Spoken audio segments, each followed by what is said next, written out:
Assalamualaikum warahmatullahi wabarakatuh. Selamat bertemu kembali di kuliah online bersama Andri Hermawan. Uh, Video sebelumnya kita bahas mengenai manajemen persediaan, di mana kita belajar mengenai economic order quantity dan lain sebagainya. Nah, sekarang kita mulai beranjak kepada sistem perencanaan dan pengendalian manufaktur.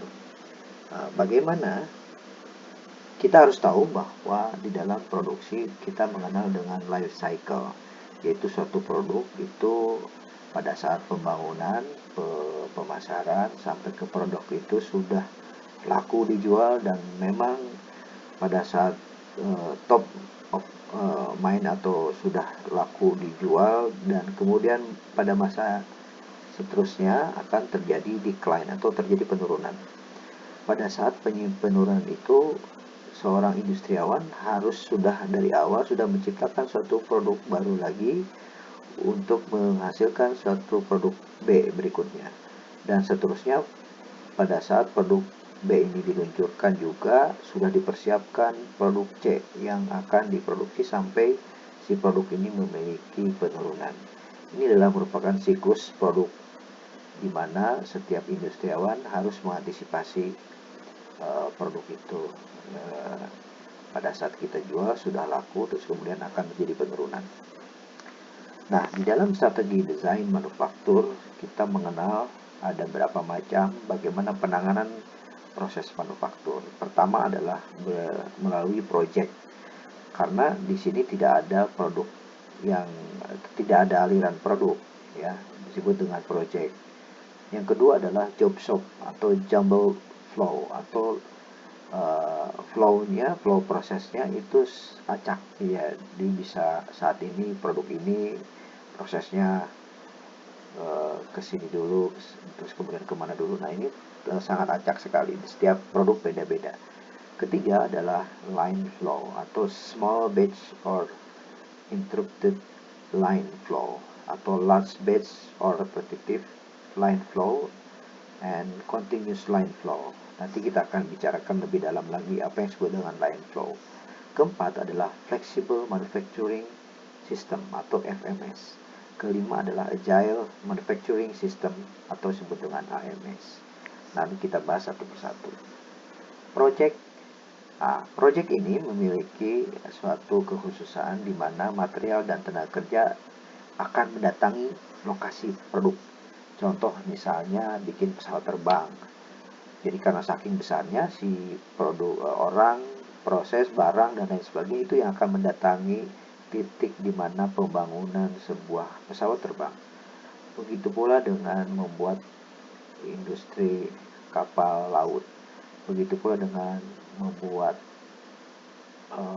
bangunan, itu juga sama, berbentuk project. Biasanya biaya sangat tinggi karena bikinnya sangat sedikit. Produk ukuran besar seperti bangunan, kapal, pesawat, dan lain-lain.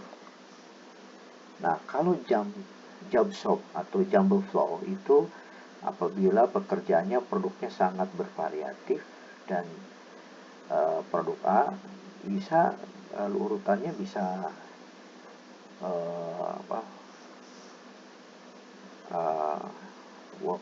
WC-nya atau walking clusteringnya satu dulu, terus kemudian ada dua, atau bisa langsung ke walking class ke 5, kemudian ketiga dan sebagainya. Itu sangat bervariatif. Atau produk B juga bisa berurutan.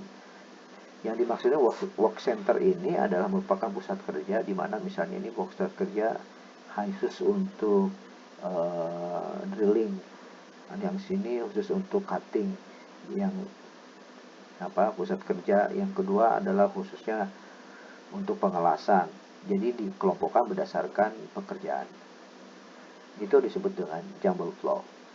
Kemudian line flow. Line flow ini adalah urutannya sangat berurutan sesuai dengan proses pekerjaan yang dilakukan oleh produk A menghasilkan produk A ini, misalnya mesin 1, mesin 2, mesin 3 itu. Kemudian produk B mesin 1, 2, 3, 2.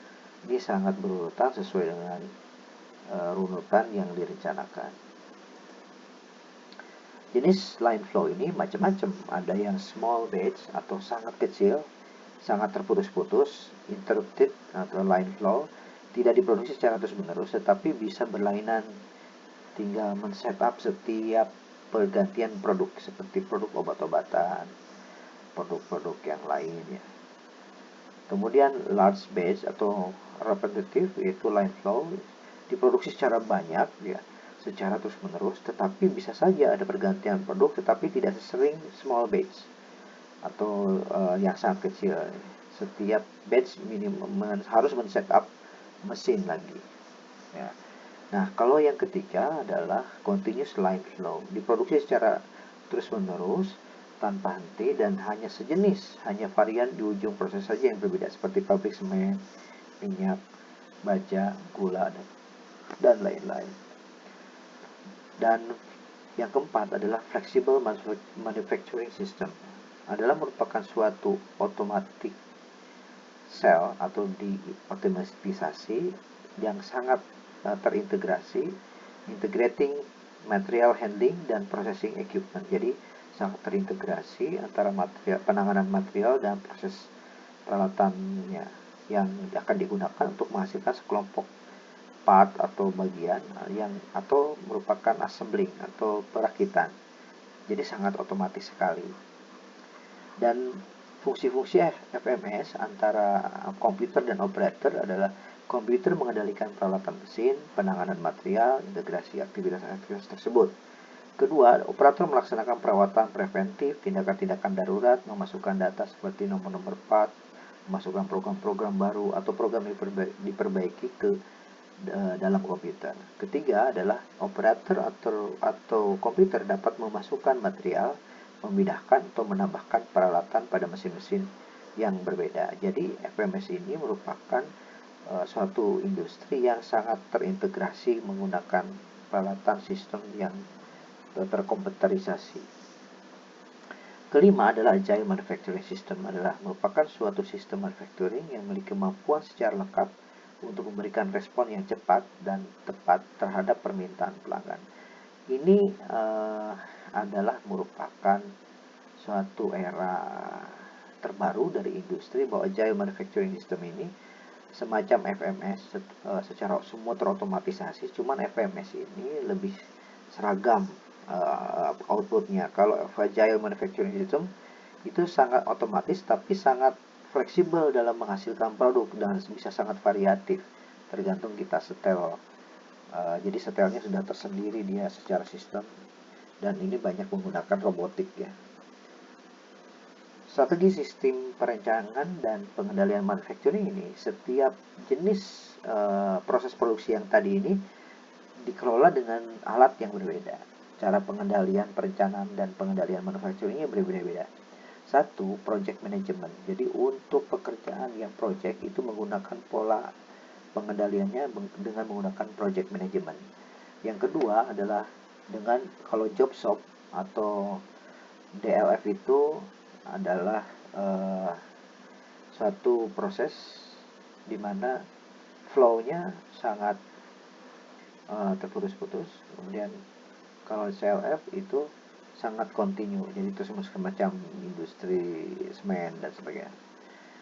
Nah, itu menggunakan metode pengendaliannya dengan MRP2 atau disebut dengan Manufacturing Resource Planning. Nanti kita akan bicarakan itu. Yang ketiga adalah just in time. Nah, just in time itu atau JIT itu menggunakan fokus ke flow proses produksi yang DLF ya. DLF itu yang terputus-putus.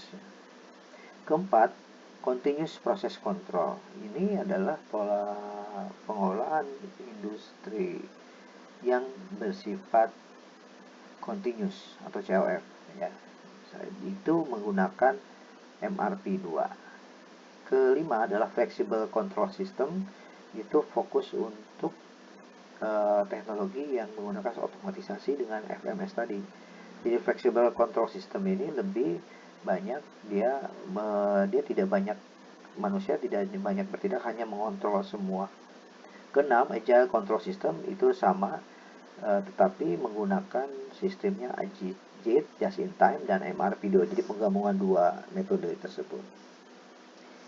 Nah, tugas ketujuh PPIC adalah tugas persorangan di mana setiap orang mencari jurnal yang terkait dengan sistem perencanaan dan pengendalian manufacturing. Kirim ke kuliah online 6untak@gmail.com sebelum hari Selasa jam 6 pagi. Jangan lupa subjeknya tulis tugas 7, PPIC tulis nama dan NIM. Oke, terima kasih. Wassalamualaikum warahmatullahi wabarakatuh.